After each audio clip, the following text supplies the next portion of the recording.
Assalamualaikum warahmatullahi wabarakatuh. Selamat pagi.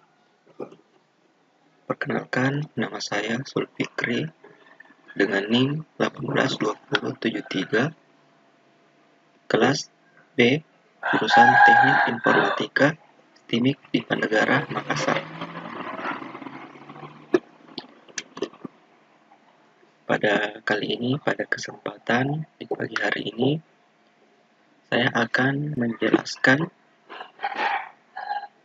atau memaparkan materi mengenai Wi-Fi atau wireless fidelity, atau Wi-Fi juga bisa berarti singkatan Wireless Ethernet Compatibility Alliance.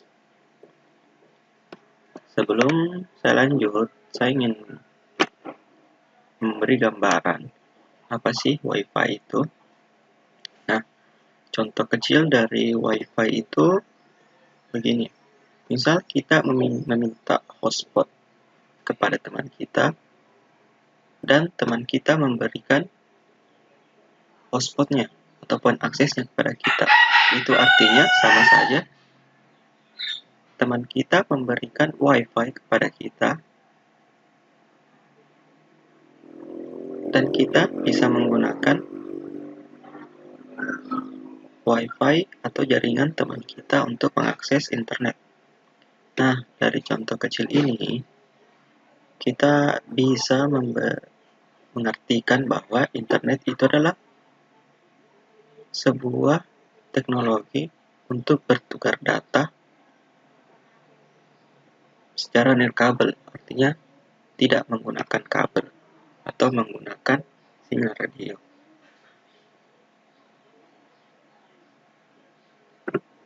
Nah, selanjutnya,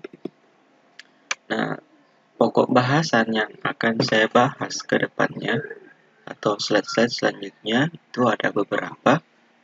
Di sini pokok bahasan yang pertama yaitu pengertian Wi-Fi. Nah, apa sih Wi-Fi itu? Nanti saya akan berikan penjelasan. Nah, untuk yang pokok bahasan yang kedua tentang ada sejarah Wi-Fi. Bagaimana sih sejarah Wi-Fi itu? Bagaimana sih perkembangan Wi-Fi itu? Nah, pokok bahasan yang ketiga ada kelebihan dan kekurangan serta manfaat. Nah, ini akan saya jelaskan nanti kelebihan Wi-Fi itu apa, kekurangan Wi-Fi itu apa, serta manfaat dari Wi-Fi untuk kita dalam kehidupan sehari-hari itu apa. Selanjutnya, yang keempat itu cara kerja dari Wi-Fi. Kita menggunakan Wi-Fi dalam kehidupan sehari-hari kita, tentunya kita juga harus mengetahui konsep dalam cara kerja dari Wi-Fi itu sendiri. Yang selanjutnya, yang pokok bahasan yang kelima nantinya ada contoh Wi-Fi atau dalam konteks provider atau contoh-contoh atau macam-macam provider yang ada di Indonesia, atau bisa diartikan bahwa perusahaan-perusahaan penyedia layanan internet atau Wi-Fi yang ada di Indonesia. Nah, untuk pokok bahasan yang terakhir adalah perbedaan dari Li-Fi, Mi-Fi, Wi-Fi, serta mobile seluler. Nah, saya akan bahas nanti perbedaan dari keempat ini. Apa sih itu Li-Fi, Mi-Fi itu apa, serta bedanya Wi-Fi sama data seluler atau mobile seluler. Nah, saya lanjut. Pada pokok bahasan pertama, kita akan membahas pengertian Wi-Fi. Nah, Wi-Fi itu sekarang memiliki singkatan yaitu Wireless Fidelity, yaitu sebuah media pengantar komunikasi data tanpa kabel yang bisa digunakan untuk komunikasi atau transfer program dan data dengan kemampuan yang sangat cepat. Artinya, Wi-Fi ini menggunakan frekuensi atau menggunakan sinyal radio. Wi-Fi ini berbasis pada standar IEEE 802.11 atau Institute of Electrical and Electronic Engineer. Nah, seperti kita ketahui, Wi-Fi ini memiliki singkatan Wireless Fidelity. Namun, sebenarnya itu bukan singkatan dari Wi-Fi. Nah, jika kita berpikir WI itu berasal dari kata wireless, ya itu benar. Namun, V itu bukan berarti fidelity. Itu kurang tepat. Nah, saya ceritakan dulu. Wi-Fi itu sebenarnya singkatan awalnya itu sebenarnya itu ini Wireless Ethernet Compatibility Alliance.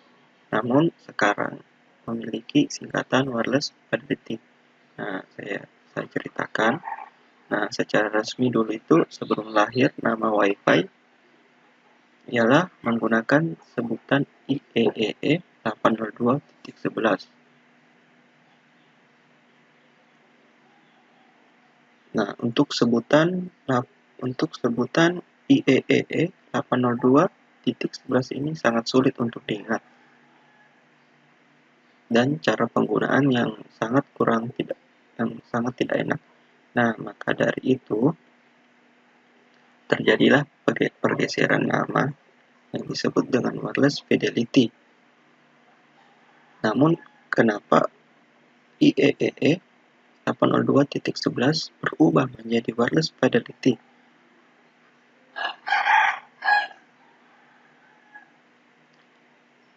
Nah, singkatan awal dari wireless itu Wireless Ethernet Wi-Fi itu Wireless Ethernet Compatibility Alliance.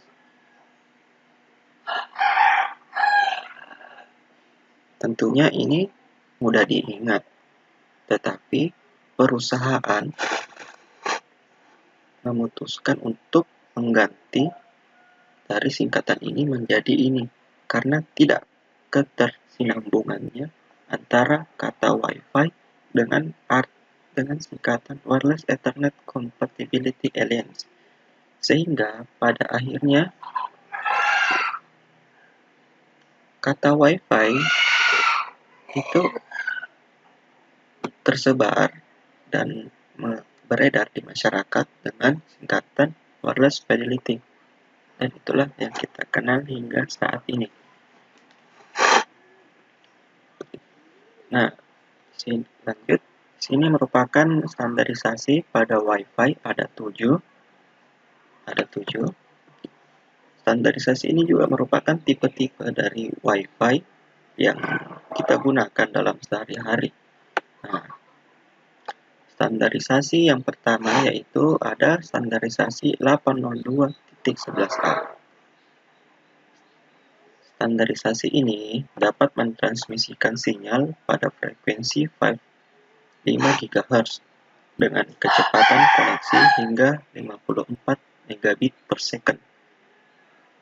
Standarisasi 802.11a menggunakan OFDM atau Orthogonal Frequency Division Multiplex, yaitu teknik pengkodean yang lebih efisien yang membagi sinyal radio menjadi beberapa subsinyal sebelum mencapai penerima. Artinya, sebelum mencapai pengguna atau penerima, OFDM ini akan membagi sinyal menjadi beberapa sinyal kecil atau subsinyal ke user yang membutuhkan, sehingga dapat mengurangi gangguan atau interference dalam koneksi. Artinya misalnya ada user A, B, dan C. OFDM ini sudah membagi jaringan sinyalnya menjadi beberapa subsinyal. Ada yang dapat ke A, B, dan C. Setiap user mendapat masing-masing subsinyal. Jadi, ketika ada salah satu subsinyal yang bermasalah, misalnya user A lag atau memiliki gangguan koneksi, maka hanya user A yang mengalami. User B, C, dan D tidak mengalami. Karena dari itulah kelebihan dari OFDM, membagi sinyal ke beberapa subsinyal. Nah, standarisasi yang kedua yaitu 802.11b. Standarisasi ini merupakan standarisasi yang koneksinya sangat lambat dengan harga yang paling murah dari standarisasi yang lain. Standarisasi 802.11b mentransmisikan sinyal dalam frekuensi 2,3 GHz dengan kecepatan, sebenarnya sini 2,4 GHz dengan kecepatan 11 megabit per second. Standarisasi yang selanjutnya ada 802.11g. Standarisasi ini menggunakan frekuensi 2,4 GHz. Sama dengan standarisasi sebelumnya yaitu 802.11b. Namun, yang membedakannya standarisasi 802.11g ini memiliki kecepatan koneksi hingga 54 megabit per second. Standarisasi yang keempat adalah standarisasi 802.11n. Standarisasi ini merupakan standar yang paling umum digunakan saat ini atau yang paling umum dijumpai. Standarisasi ini kompatibel dengan standarisasi sebelum-sebelumnya yaitu A, B, dan G dengan frekuensi 2,4 GHz dan 5 GHz dengan kecepatan koneksi hingga 600 megabit per second. Nah, selanjutnya ada standarisasi 802.11 AC. Standarisasi terbaru yang diperkenalkan pada tahun 2013. Standarisasi ini belum diadopsi secara luas, namun sudah digunakan dan perangkatnya yang mendukungnya sudah ada dan sudah tersedia di pasaran. Standarisasi 802.AC ini menggunakan pita frekuensi 5 GHz dengan kecepatan hingga 1,3 gigabit per second. Yang keenam ada standarisasi 802.11ax. Nah, AX ini adalah tipe Wi-Fi yang jadi penerus dari 802.11ac. Tipe Wi-Fi ini masih memakai pita frekuensi 5 GHz, hanya saja kecepatan dari Wi-Fi ini bisa mencapai 3,5 gigabit per second. Yang artinya lebih cepat dari standarisasi sebelumnya. Dengan transfer data yang lebih cepat, ponsel yang mendukung jaringan Wi-Fi ini dapat melakukan berbagai hal seperti streaming video 4K, mengunduh game dengan ukuran yang sangat besar, bahkan mengakses berbagai perangkat tanpa lisensi. Selain itu, teknologi ini memungkinkan perangkat terhubung dengan 4 perangkat lain secara bersamaan melalui fitur MIMO atau multi-input dan multi-output. Hal menarik lainnya dari standar 802.11ax ini adalah mendukung terhadap tipe Wi-Fi generasi sebelumnya. Artinya tipe-tipe sebelumnya itu mendukung dengan tipe pengembangan dari sebelumnya, yaitu tipe A, B, G, dan AC. 802.11 sendiri sudah diterapkan di ponsel kelas atas seperti Samsung Galaxy S Series. Adalah contoh ponsel yang yang mendukung tipe 802.11 AX. Yang standarisasi yang terakhir yaitu standarisasi 802.11 AD. 802.11 AD adalah tipe jaringan yang bakal jadi cikal bakal akses internet yang super cepat melalui wireless atau tanpa kabel. Hal ini karena 802.11 AD ini bekerja di spektrum gelombang milimeter 60 GHz yang memiliki karakteristik berbeda dengan pita 2,4 GHz dan 5 GHz. Karena itu, 802.11 AD bisa jadi bukan masuk kategori Wi-Fi karena sering disebut sebagai Next Wi-Fi dengan nama WiGig. Dengan jaringan ini, transfer data yang sangat cepat, bahkan bisa mencapai 57 gigabit per second atau per detik. Meskipun beberapa ponsel belum ada yang mendukung jaringan ini, namun sudah ada perangkat yang mendukung seperti TP-Link. TP-Link sudah mendukung perangkat pada jaringan ini. Nah, semua standarisasi yang telah saya sebutkan, perbedaannya itu hanya pada pita frekuensi yang digunakan. Ada yang 5 GHz, ada yang 2,4 GHz, bahkan ada yang 60 GHz. Nah, perbedaan selanjutnya ada pada kecepatan koneksi. Ada yang bahkan mencapai 7 GB, ada yang mencapai 54 GB. Nah, walaupun standarisasi memiliki pita frekuensi sama, tapi hal yang membedakannya pada kecepatan koneksinya. Contohnya saja pada standarisasi 802.11b dan standarisasi 802.11g. Kedua ini mempunyai pita frekuensi yang sama, yakni 2,4 GHz. Namun yang membedakannya itu masalah kecepatan koneksinya, di mana kecepatan koneksi 802.11b menggunakan 2,3 GHz dengan kecepatan 11 megabit per second, sedangkan 802.11g itu menggunakan kecepatan koneksi hingga 54 megabit per second. Nah, itulah yang membedakan dari beberapa standarisasi. Nah, saya lanjut. Nah, sejarah Wi-Fi. Nah, pada tahun 1970-an, IBM mengeluarkan hasil percobaan mereka dalam merancang ulang dengan teknologi IR. Perusahaan lain seperti Hewlett Packard atau biasa kita sebut HP menguji ulang dengan RF. Kedua perusahaan tersebut hanya mencapai data rate 100 kilobit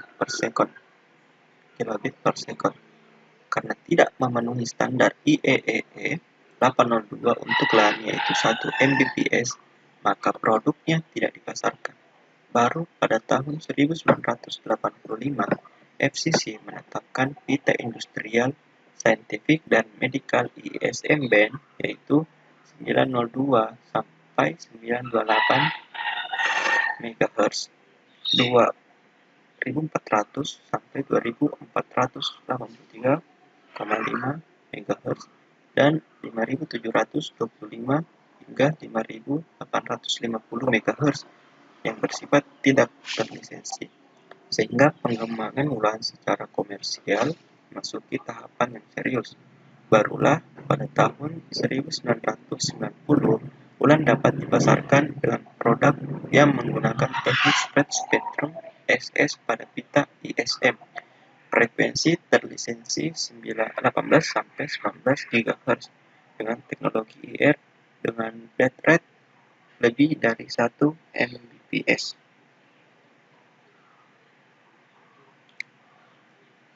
Nah, pada tahun 1997, sebuah lembaga independen bernama IEE membuat spesifikasi standar ulang yang pertama yang diberi kode 802.11.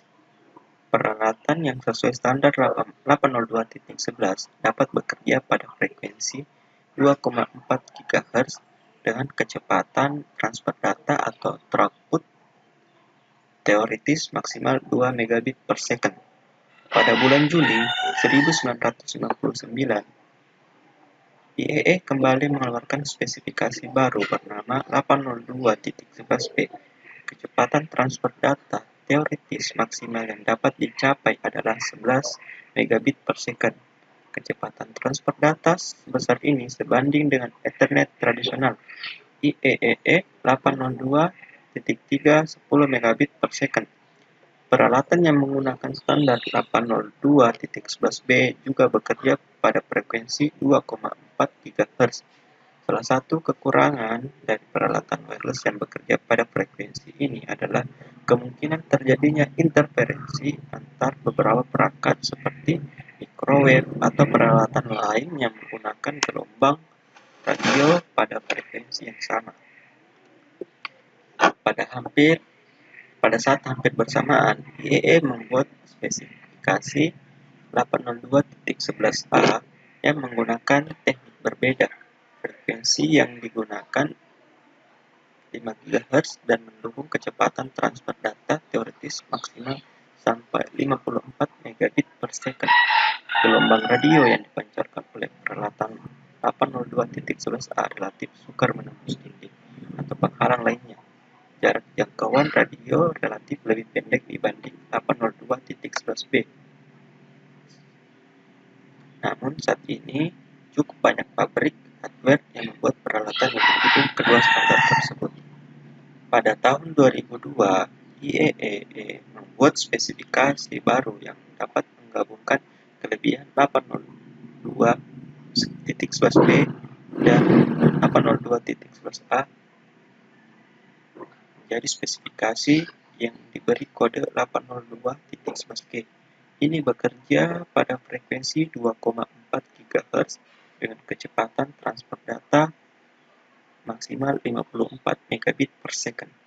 Peralatan 802.11g kompatibel dengan 802.11b sehingga dapat saling dipertukarkan. Misalkan saja sebuah komputer menggunakan kartu jaringan 802.11g dapat memanfaatkan akses point pada standarisasi 802.11b ataupun sebaliknya. Pada tahun 2006, 802.11n dikembangkan dengan menggabungkan teknologi sebelumnya, yaitu 802.11b dan G. Teknologi yang diusung dikenal dengan istilah MIMO atau multiple input dan multiple output. MIMO ini merupakan teknologi Wi-Fi terbaru.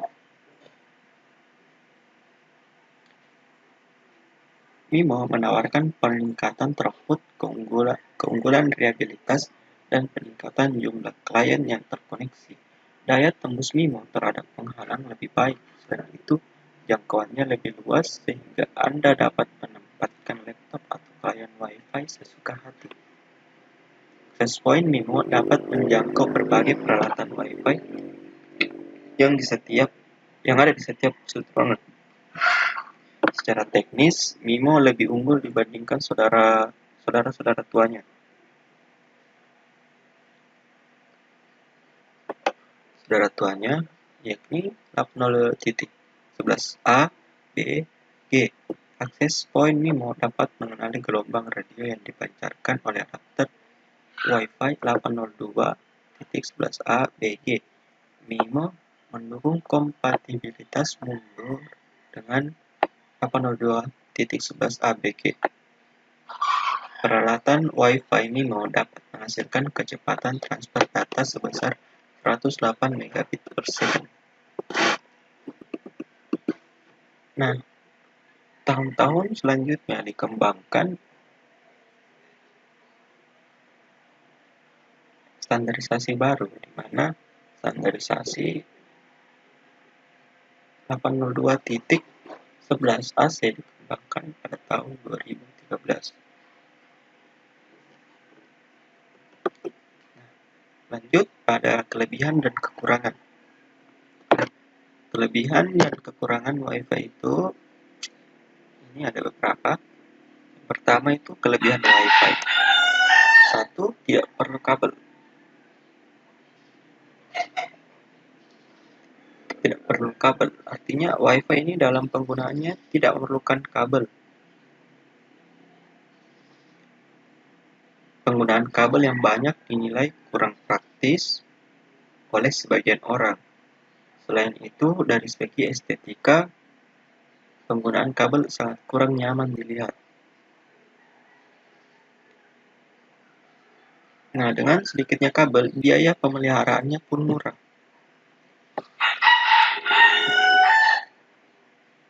Yang ketiga, dapat dipakai di berbagai perangkat. Perangkat WiFi ini dapat support di berbagai perangkat seperti PC,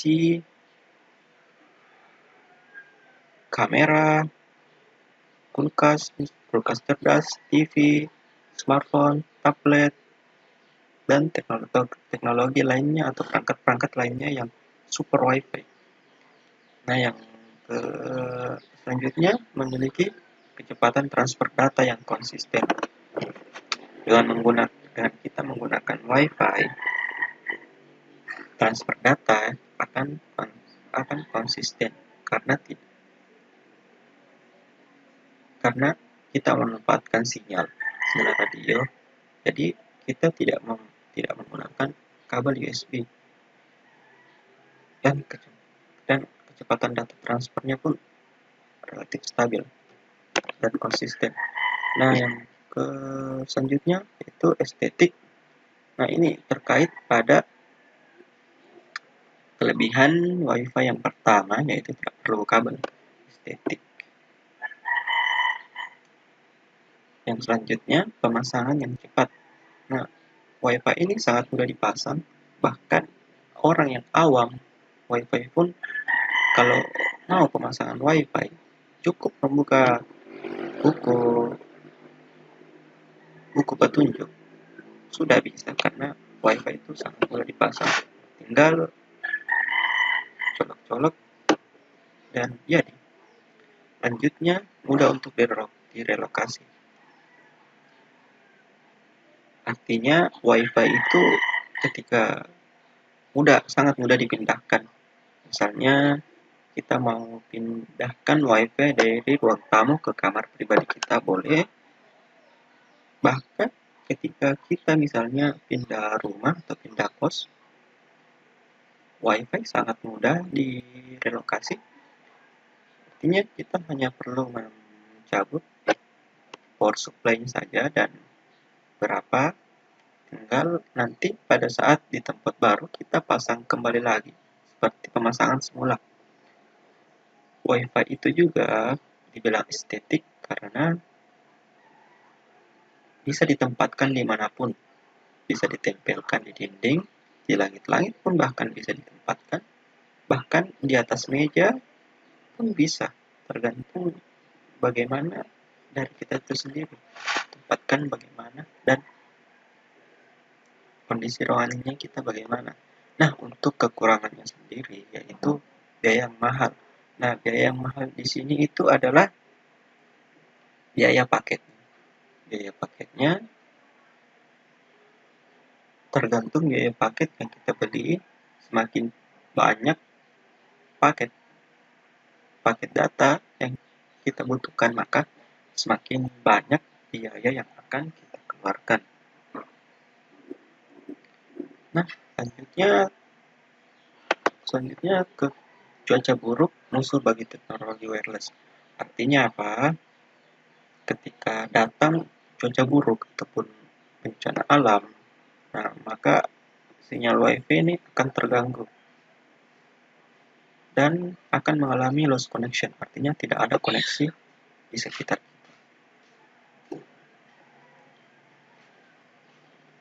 Nah, cuaca buruk seperti apa? Seperti mendung bisa saja, hujan deras, angin kencang bisa saja mempengaruhi. Lanjut, yaitu keamanan atau kerahasiaan data kurang aman. Artinya di sini itu WiFi itu sering dibobol. Artinya banyak orang yang perlu akses internet namun tidak ingin mengeluarkan biaya. Jadi dia memutar jalur atau dengan cara mencuri jaringan orang lain dengan cara mengakses WiFi-nya.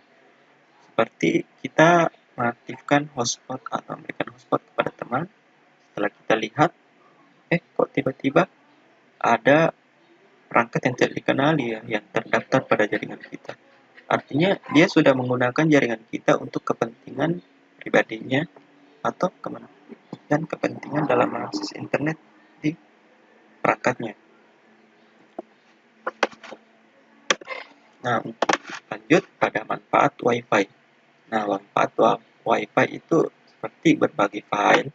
Nah, berbagi file ini bisa secara online maupun offline.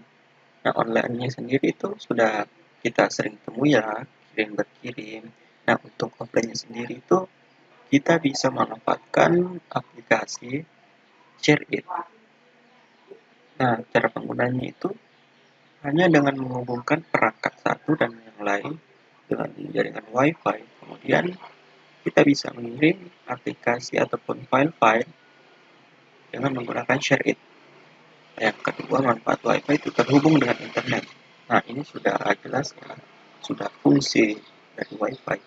Kita bisa dengan WiFi atau dengan internet kita bisa berselancar di dunia maya, mencari informasi mengenai informasi hari ini, update-update berita, streaming video, download game, mabar, nonton bareng sama kawan-kawan, dan bahkan mungkin kerja tugas dan lain. Kita bisa akses semuanya hanya dalam internet dan kita bisa manfaatkan WiFi. Nah, yang selanjutnya sinkronisasi berbagai perangkat tanpa kabel USB. Artinya apa? Kita bisa menghubungkan berbagai perangkat hanya dengan menghubungkan WiFi kita dengan perangkat yang lain dan tidak perlu menggunakan kabel USB.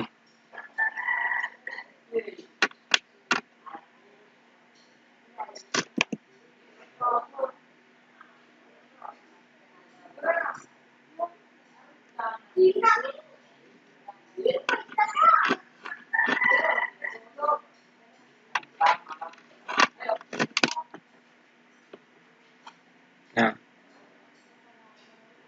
kita bisa menghubungkan Android kita dengan PC kita tanpa memerlukan USB, hanya dengan menghubungkan dengan WiFi.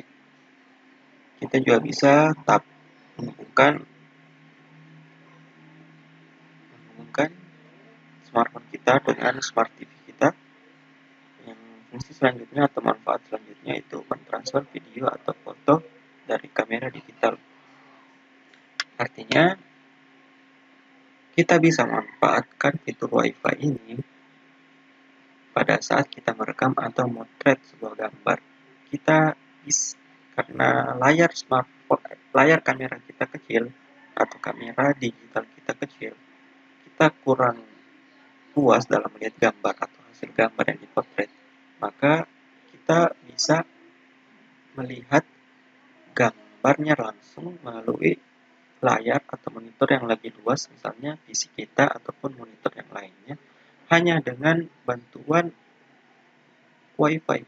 Artinya kamera dan PC ini harus terhubung dengan WiFi sehingga kita bisa langsung melihat gambar yang dipotret tanpa harus menggunakan kabel. Yang selanjutnya mencetak pada printer. Nah, di sini zaman sekarang kita bisa mencetak dokumen tanpa menggunakan kabel USB. Artinya kita tidak memerlukan kabel USB atau kabel yang terhubung dari WiFi ke printer untuk mencetak dokumen. Kita hanya perlu jaringan WiFi yang terhubung di antara dua perangkat, antara printer dan juga gadget kita. Bahkan sekarang kita bisa print atau mencetak dokumen dari smartphone kita langsung ke printer tanpa menggunakan kabel. Nah, itulah manfaat WiFi dalam kehidupan kita sehari-hari. Lanjut, nah, cara kerja WiFi.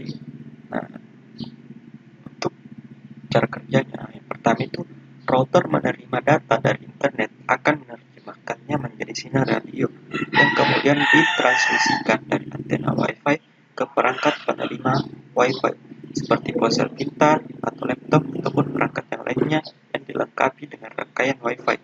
Komputer atau ponsel pintar yang menerima sinyal WiFi ini akan segera memecahnya dan menerjemahkannya menjadi data yang dapat dimengerti oleh perangkat-perangkat tersebut. Dengan demikian, terjadilah koneksi antara pengguna dan jaringan. Demikian pula pengiriman informasi dari komputer atau ponsel. Perangkat tersebut akan menerjemahkan data menjadi sinyal radio dan mentransmisikannya menggunakan antena. Router kabel menerima sinyal tersebut dan menerjemahkannya. Router kemudian mengirimkan informasi ke internet menggunakan koneksi Ethernet kabel fisik. Nah, jangkauan untuk cara kerja WiFi yang lebih singkat itu seperti ini. Router menerima internet. Nah, router ini akan mengubah data internet menjadi sinyal radio. Nah, sinyal radio itu akan diteruskan ke antena. Ke antena inilah yang akan menyebarluaskannya dan gadget kita akan menerima sinyal radio yang dipancarkan oleh antena. Nah, kemudian sinyal radio ini akan diubah lagi menjadi data internet dan kita bisa menggunakannya untuk mengakses internet di browser-browser. Nah, jarak jangkauan sebuah router atau WiFi dalam ruangan itu sekitar 30 meter, namun dapat lebih luas lagi apabila di luar ruangan. Namun pada umumnya kecepatan koneksi juga sangat tergantung pada kedekatan perangkat penerima dengan sumber sinyal radionya. Koneksi WiFi akan meningkat apabila perangkat pengguna berada di dekat router atau titik hotspotnya. Sebaliknya, koneksi sinyal WiFi akan sangat lambat apabila berada di wilayah yang jauh dari sumber sinyalnya. Nah, WiFi ini terikat erat dengan kata hotspot. Nah, istilah hotspot ini digunakan untuk mendefinisikan area ataupun akses yang dapat dijangkau akses WiFi. Area ini dapat berada dalam rumah ataupun tempat di publik terbuka seperti restoran ataupun bandara serta tempat yang lainnya. Untuk mengakses hotspot, komputer atau perangkat harus memiliki adaptor wireless. Setelah itu, sistem operasi akan mendeteksi jaringan WiFi secara otomatis. Nah, contoh-contoh provider WiFi yang ada di Indonesia. Sebenarnya ada banyak, namun di sini saya hanya mengutip 6, yaitu ada pertama MNC Play, IndiHome, XL Home, First Media, Bisnet Home, dan yang terakhir My Republic. Nah, semua ini sama perusahaan penyedia layanan internet, penyedia layanan WiFi. Yang perbedaannya apa? Yaitu tingkat pelayanannya. Ada kualitas jaringannya yang lebih luas, misalnya yang terluas saat ini adalah Telkomsel dengan perusahaan IndiHome. Nah, ini juga termasuk yang saya gunakan saat ini, yaitu IndiHome. Yang saya gunakan sekarang itu dengan kecepatan 10 MB per second atau 10 Mbps. Sebenarnya masih banyak provider WiFi yang ada, tapi saya rangkum saja ini. Saya lanjut. Jadi yang membedakan ini adalah harga setiap perusahaannya atau providernya ini adalah datanya, jumlah data, kecepatannya, serta jangkauannya. Itulah yang membedakan dari keenam ini. Nah, inilah statistik dari pertumbuhan internet di Indonesia, di mana setiap tahunnya akan terus meningkat. Dan di sini pada data 2018 berdasarkan umur, hampir semua umur itu atau sudah menggunakan internet. Lanjut. Nah, selanjutnya itu ada perbedaan Li-Fi, MiFi, Wi-Fi, dan mobile server. Nah, Li-Fi itu apa? Li-Fi itu peningkatan dari Wi-Fi yang zaman sekarang, yaitu memanfaatkan lampu LED untuk mentransfer data pada spektrum cahaya tampak. Li-Fi dirancang untuk menggunakan bola lampu LED yang serupa dengan saat ini digunakan di rumah maupun kantor. Kecepatan Li-Fi dapat mencapai 224 gigabit per second atau 100 kali kecepatan dari Wi-Fi. Layanan Li-Fi sama dengan Wi-Fi, yaitu mencakup file, foto, audio, video dengan ukuran spektrum frekuensi 10.000 kali spektrum radio. Keuntungan dari Li-Fi ini adalah lebih aman karena data itu tidak dapat dicegat tanpa garis pandang yang jelas. Juga tidak membuat interferensi pada elektronik sensitif, membuatnya lebih baik digunakan di area perkantoran dan tempat lainnya. Nah, seperti inilah contoh cara kerja. Sama cara kerjanya dengan Wi-Fi, hanya saja ini menggunakan cahaya LED atau lampu LED. Nah, untuk kekurangan dari Li-Fi sendiri yaitu karena ini menggunakan atau memanfaatkan cahaya lampu dari LED, dari daerah yang tidak terkena cahaya ini atau cahaya lampu tidak akan mendapatkan data atau sinyal internet. Misalnya, Li-Fi ini berada di ruang tamu, namun kita berada di kamar kita, di mana kamar kita tidak menjangkau akses cahaya dari lampu LED yang ada di ruang tamu, maka kita tidak memperoleh akses. Contoh kedua, seperti kita bersembunyi di kolong meja, kita tidak mendapat cahaya dari lampu LED, maka dari itu kita juga tidak mendapat akses internet. Lanjut. Nah, MiFi atau mini router, yaitu sama seperti Wi-Fi, hanya bentuknya yang kecil dan mudah dibawa-bawa. Seperti ini bentuknya. Kekurangannya sendiri, karena ini mudah dibawa-bawa, artinya memerlukan baterai. Nah, baterai ini kapasitas baterai ini tergantung perangkatnya. Walaupun kapasitas baterainya besar, namun dapat berkurang drastis apabila semakin banyak orang mengakses MiFi kita. MiFi ini dapat mengakses banyak perangkat hingga 32 perangkat lebih bisa diakses oleh perangkat MiFi ini. Namun itu kekurangannya, baterainya yang bisa drop drastis apabila semakin banyak akses masuk pada MiFi ini. Yang ketiga yaitu jaringan seluler atau data seluler kita. Data seluler itu sangat stabil tergantung pada kualitas sinyal seluler yang diterima oleh smartphone. Merupakan koneksi langsung antar perangkat smartphone dengan operator seluler yang bertindak sebagai jaringan data seluler. Hingga saat ini, SIM ini sudah mencapai koneksi 4G atau 5G sekarang ya, 5G, tapi Indonesia masih dalam perkembangan. Nah, seperti inilah bentuk dari SIM itu sendiri atau jaringan seluler. Nah, SIM ini yang diperlukan untuk menggunakan internet dan kita harus menghubungkannya atau menggunakannya di smartphone kita. Nah, koneksi Wi-Fi dengan perangkat smartphone harus membutuhkan perangkat lain atau akses point. Kelebihan koneksi Wi-Fi sendiri dari data seluler adalah stabilitasnya yang baik, namun jangkauannya sangat terbatas. Berbeda dengan data internet, data seluler kita bisa menggunakannya di mana saja, namun kekurangannya yaitu kecepatannya yang tidak secepat Wi-Fi. Nah, perbedaannya frekuensi yang dipakai oleh jaringan mobile data atau seluler adalah 90 MHz sampai 2200 MHz, sedangkan Wi-Fi itu mencapai 2400 MHz atau 2,4 GHz dan 5,2 sampai 5,85 GHz. Perbedaan lainnya dengan data seluler jangkauannya luas, namun begitu stabil. Kalau WiFi stabil tapi jangkauannya terbatas. Pemakaian data WiFi koneksi data seluler merupakan pemakaian data langsung tercatat oleh internet provider, sedangkan koneksi internet melalui jaringan WiFi atau hotspot.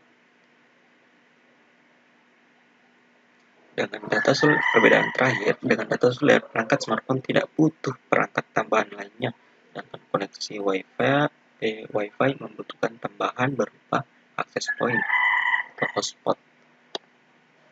Nah, yang terakhir, kita sudah berada yang terakhir, yaitu kesimpulan.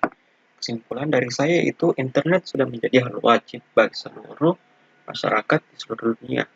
Semua jenjang umur, mulai dari balita hingga lansia. Berbagai profesi seperti pelajar, ojol, pekerja kantoran, hingga pegawai-pegawai, bahkan penjual yang ada di pasar pun saat ini membutuhkan jaringan internet. Nah, maka dari itu, WiFi, MiFi, data seluler maupun Li-Fi, semua ini adalah alat yang digunakan atau yang dimanfaatkan untuk mengakses internet atau mendapatkan internet. Maka dari itu, manfaatkanlah perangkat ini dengan sebaik-baiknya. Mungkin sekian dari saya. Mohon maaf jika ada kekurangan. Mohon maaf kalau ada kekurangan dalam pembuatan video ini. Terima kasih. Dan saya Zulfikri 18273 kelas B. Terima kasih dan selamat siang. Selamat pagi. Maaf.